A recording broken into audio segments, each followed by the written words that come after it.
누가복음 10장 25절에서 42절 말씀. 어떤 율법 교사가 일어나 예수를 시험하여 이르되 선생님, 내가 무엇을 하여야 영생을 얻으리이까? 예수께서 이르시되 율법에 무엇이라 기록되었으며 내가 어떻게 읽느냐? 대답하여 이르되 내 마음을 다하며 목숨을 다하며 힘을 다하며 뜻을 다하여 주 너의 하나님을 사랑하고 또한 내 이웃을 내 자신같이 사랑하라 하였나이다. 예수께서 이르시되 내 대답이 옳도다. 이를 행하라. 그러면 살리라 하시니 그 사람이 자기를 옳게 보이려고 예수께 여짜오되 그러면 내 이웃이 누구니이까? 예수께서 대답하여 이르시되 어떤 사람이 예루살렘에서 여리고로 내려가다가 강도를 만나매 강도들이 그 옷을 벗기고 때려 거의 죽은 것을 버리고 갔더라. 마침 한 제사장이 그 길로 내려가다가 그를 보고 피하여 지나가고 또 이와 같이 한 레위인도 그곳에 이르러 그를 보고 피하여 지나가되 어떤 사마리아 사람은 여행하는 중 거기 이르러 그를 보고 불쌍히 여겨 가까이 가서 기름과 포도주를 그 상처에 붓고 싸매고 자기 짐승에 태워 주막으로 데리고 가서 돌보아 주니라. 그 이튿날 그가 주막 주인에게 데나리온 2를 내어주며 이르되 이 사람을 돌보아 주라. 비용이 더 들면 내가 돌아올 때에 갚으리이다 하였으니 내 생각에는 이 세 사람 중에 누가 강도 만난 자의 이웃이 되겠느냐? 이르되 자비를 베푼 자니이다. 예수께서 이르시되 가서 너도 이와 같이 하라 하시니라. 그들이 길 갈 때에 예수께서 한 마을에 들어가심에 마르다라 이름하는 한 여자가 자기 집으로 영접하더라. 그에게 마리아라 하는 동생이 있어 주의 발치에 앉아 그의 말씀을 듣더니 마르다는 준비하는 일이 많아 마음이 분주한지라. 예수께 나와 이르되 주여, 내 동생이 나 혼자 일하게 두는 것을 생각하지 아니하시나이까? 그를 명하사 나를 도와주라 하소서. 주께서 대답하여 이르시되 마르다야 마르다야, 내가 많은 일로 염려하고 근심하나 몇 가지만 하든지 혹은 한 가지만이라도 족하니라. 마리아는 이 좋은 편을 택하였으니 빼앗기지 아니하리라 하시니라. 오늘 말씀은 율법사가 어떤 다른 의도를 가지고 예수님에게 질문합니다. 이 질문을 통해서 예수님은 그에게 정말 필요한 말씀을 허락해 주시는데요. 비유를 들어서 말씀해 주십니다. 강도 만난 자의 이웃을 말씀하면서 그 사랑함이 무엇인지를 가르쳐 주고 있는데요. 특별히 그가 질문하는 것에 예수님은 이를 행하라, 그러면 살리라 라고 말씀하고 있습니다. 이웃에 대한 정의를 말씀하셨고, 그리고 그 이웃에 대한 어떤 자세와 태도가 있어야 되는지 그에게 답으로 허락해 주셨습니다. 자, 그런데 오늘 말씀의 묵상의 본문을 보게 되면 이런 질문으로 예수님께 다가오죠. 내가 무엇을 하여야 영생을 얻으리이까? 라고 하는 질문입니다. 여러분도 이 질문을 좀 같이 생각해 볼 수 있기를 바라는데요. 이 질문은 완전한 질문 같아 보이지만, 온전해 보이는, 좀 인정받을 만한 그런 질문 같아 보이지만 어떻게 보면 사실 어리석은 질문이 됩니다. 사람이 무엇을 해서 영생을 얻을 수 있다라고 하는 사람에 대한 가능성을 갖고 있기 때문인데요. 사람은 무엇을 해서 영생을 얻을 만큼 그런 가능성 있는 존재가 아니다라고 하는 것이죠. 성경을 통해서 우리가 깨달을 수 있는 건 뭐냐면, 인간이라고 하는 존재는 우리 안에 선한 것이 아무것도 없습니다. 그런 선한 것이 아무것도 없는 존재가 무엇을 해서 구원을 받는다? 이것은 그래서 어리석은 질문이 되고 만다라고 하는 것이죠. 무엇을 해서 영생을 얻으려는 이 어리석은 율법사에게 예수님은 어떻게 말씀하고 계십니까? 율법을 완벽하게 지켜봐라 라고 답을 하고 계시죠. 사람이 힘으로 어떤 거룩한 행동들을 반복해서 하는 그 모든 것들, 여러분, 사람이 가능할까요? 사람은 가능하지 않습니다. 마음과 목숨과 힘과 뜻을 다해서 하나님 사랑하는 것도 가능하지 않습니다.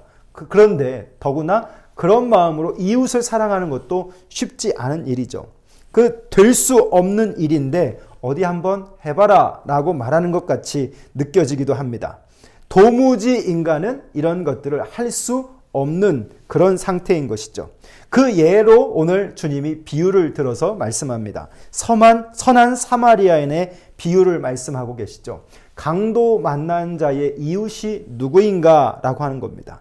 한 사람이 오늘 예수를 만납니다. 그 전에 그를 스쳐가는 다양한 사람들이 있습니다. 바로 종교에 관련된 자들. 그들이 그처럼 철두철미하게 믿고 따라가고 있는 그런 가르침의 삶들을 예수님은 등장시키고 맨 마지막에 강도 만난 자의 이웃이 그를 만나서 아낌없이 모든 것을 통해 그를 완벽하게 보살펴주는 일을 오늘 비유로 말씀하고 계시죠.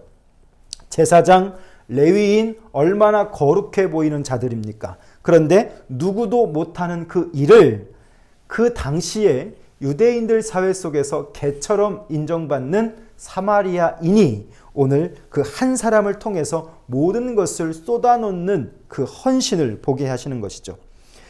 오늘 사람이 사람을 완전히 사랑할 수 있을까? 여러분 이 질문 앞에 여러분도 한번 대답해 보실 수 있기를 바랍니다. 온전히 사랑하기 위해서 나를 버려야만 그것이 온전한 사랑인데 이것이 참 쉽지 않습니다. 그래서 사랑은 로맨스가 아니에요. 사랑은 살아내야 하는 삶이고 그것을 실천해야 되는 것이죠. 사람이 그러면 하나님을 사랑한다는 것은 온전할 수 있는가? 그것 또한 가능한 일이 아니다라고 하는 겁니다. 사람은 안 된다, 할 수 없는 존재다라고 하는 전제 속에서 오늘 우리 가운데 예수 그리스도의 찾아오심이 의미가 있어지는 것이죠. 자기의 힘으로, 자기의 능력으로, 자기의 생각으로 우리는 아무것도 할 수 없습니다. 그런 것을 오늘 사람이기 때문에 우리로 하여금 깨닫게 하시는 것 같아요. 육신을 갖고 있는 한 우리는 이 모든 한계에 봉착할 수밖에 없습니다. 오늘 이 율법사의 우문에 예수님은 현답으로 대답하십니다. 율법이 그런 것임을 오늘 우리 가운데 보여주고 계신 것이죠. 율법은 지킴으로 인해서 구원을 얻고 영생을 얻을 수 있는 도구가 아닙니다.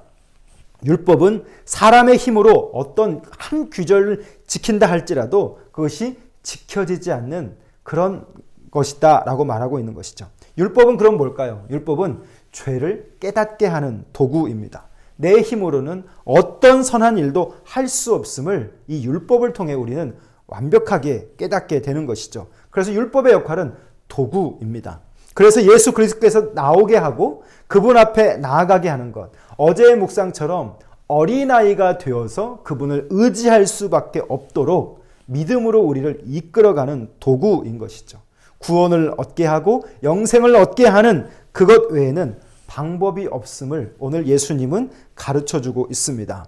오늘 이 말씀을 보면서 우리가 의지하는 그 예수 앞에 더 무릎 꿇는 시간이 될 수 있기를 바랍니다. 나는 무슨 선한 일을 할 만한 인격도 안 됩니다.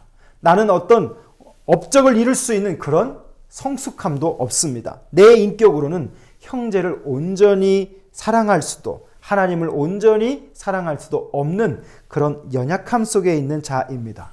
하나님을 그래서 우리는 경외할 수 없는 것이죠. 내 속에 선한 것이 아무것도 없습니다 라고 하는 이 선언은 그래서 그리스도 앞에서 너무도 중요한 선언이 됩니다. 나는 황당한 이웃을 온몸을 다해 돌봐주면서 사랑할 능력도 그런 용기도 없습니다. 그런데 그 모든 것은 내 속에 계신 예수님만이 가능한 일이다 라고 말씀하고 있죠. 사랑하는 성도 여러분, 오늘 우리가 하나님을 안다라고 하는 그 알미 우리를 얼마나 온전하게 하고 있는지를 생각해 보셔야 돼요.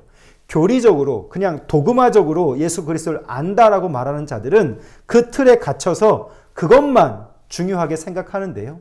지금 우리 시대에 가장 중요한 것은 내가 아는 그 예수를 향한 알미 나를 얼마나 자유롭게 하고 또 그 알미 나로 하여금 얼마나 하나님의 나라를 살아가게 하고 있는가라고 말하는 것이죠. 사랑하는 성도 여러분, 오늘 예수님은 그 알을 추구하고 싶은 자에게 현답으로 대답하셨습니다. 사랑함이 무엇인가?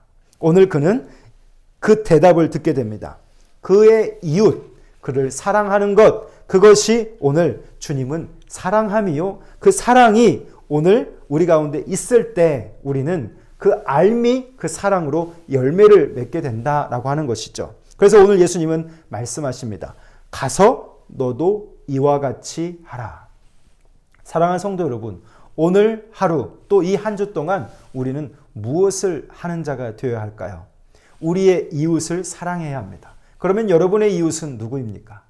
여러분의 그 이웃에게 그와 같이 할 수 있는, 선한 사마리아인과 같이 할 수 있는 그 섬김 있는 삶, 그 삶을 살아갈 수 있기를 주님의 이름으로 축복합니다.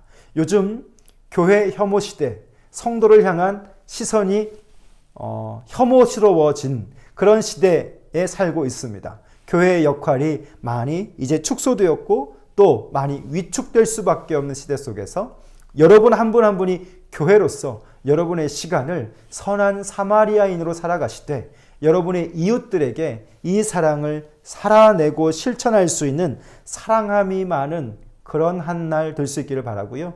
또 이 한 주가 그런 한 주가 될 수 있기를 주님의 이름으로 축복합니다. 기도하겠습니다. 살아계신 우리 아버지 하나님, 우리에게 영생의 길을 보여주시고 그 영생을 길을 섬길 수 있는 은혜 주셔서 감사합니다. 하나님, 오늘 말씀을 통해서 오늘 우리가 하나님 앞에 어떤 존재인지 깨닫게 하시니 감사합니다. 우리는 무엇을 할 수 있는 존재가 아니라 오직 그분으로만 할 수 있는 자임을 깨닫습니다. 하나님, 우리의 사랑함도 이 안에 있는 줄 아오니 그 사랑할 수 있는 자가 될 수 있도록 우리를 인도해 주십시오. 율법으로 하나님 구원할 수 없음을 깨닫습니다. 오늘 선한 사마리아인의 이 비유처럼 우리도 사랑하게 하시고 그 사랑으로 섬길 수 있는 자 되게 하셔서 우리가 섬기는 자들이, 그 이웃들이 하나님의 사랑으로 회복되고 설 수 있도록 도와주시기를 원합니다.